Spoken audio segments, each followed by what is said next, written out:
Nella morsa del caldo torrido, a fronte dell'eccezionale ondata di calore che sta investendo il nostro paese, arrivano le nuove linee guida di INAIL e INPS per garantire la gestione del rischio nei luoghi di lavoro. Prevedono appunto una valutazione attenta della situazione ambientale, prevede che attraverso gli RSPP si faccia una disamina anche della tipologia di lavoro, perché purtroppo il problema non è la tipologia soltanto del lavoro pesante, ma è quanto si è esposti al calore. Linee guida che mirano a prevenire le patologie legate al caldo estremo come quello di questi giorni, come le misure da mettere in atto per evitarle, che possono arrivare anche alla sospensione delle attività e la richiesta della cassa integrazione. L'INPS sta dicendo appunto che le aziende devono fare una richiesta per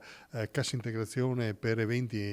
meteorologici, per alte temperature, quando si superano i 35 gradi, ma anche qua, quando si superano i 35 gradi, che devono essere associati con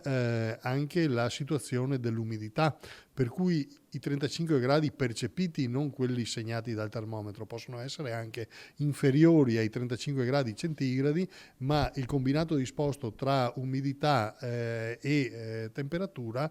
deve essere valutato da dei tecnici che possono dire non ci sono le condizioni per lavorare e bisogna fermarsi. Le misure vanno recepite e seguite, dice Leopoldo Destro, presidente di Assindustria Veneto Centro. Ognuno deve prendere, in base anche alle diverse lavorazioni che vengono eseguite nelle aziende, le misure cautelative adeguate ad un momento sicuramente straordinario di caldo. Io penso che vada, ribadisco, interpretata caso per caso, situazione per situazione. Si parla molto di welfare di aziendali, fa star bene le persone, questo penso che sia indiscutibilmente uno di questi casi, e quindi bisogna sicuramente stare attenti e vicini ai propri collaboratori.